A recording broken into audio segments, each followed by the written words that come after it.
I love the Bible, the holy word of God. You see, we've got a collection of 66 books written by over 40 different authors in three different languages on three different continents in a span of 1,500 years with one message that God loved you.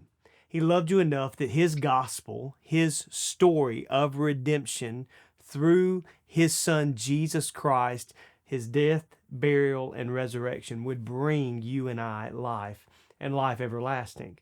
And it's this collection of 66 books that is just mind blowing to me, how in each one we can get that gospel good news story.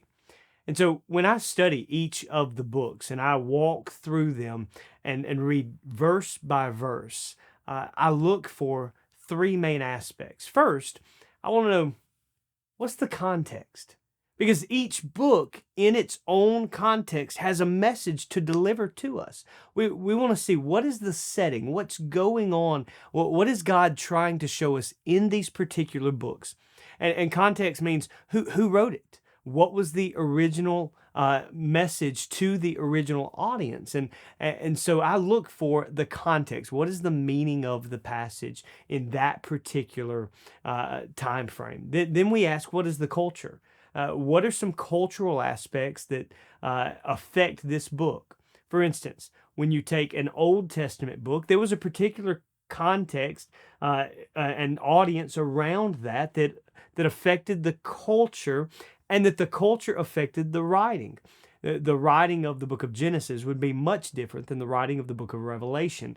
You're dealing with hundreds of years in different time. You're writing to a different audience. And so that it really matters the context of the writing and the culture of the writing. But ultimately, the question I ask is, how does this point us to Christ? Because every single book, whether it's 50 chapters like Genesis or one chapter like Obadiah, 28 chapters like Matthew, or one chapter like Philemon, every one of these books point us to Jesus Christ. And that's what I want to endeavor to teach, is how does each book, its context, the culture in which it was written to and about, how does it point us to Christ? In fact, if each book were the only book that we had, could we get the gospel from it?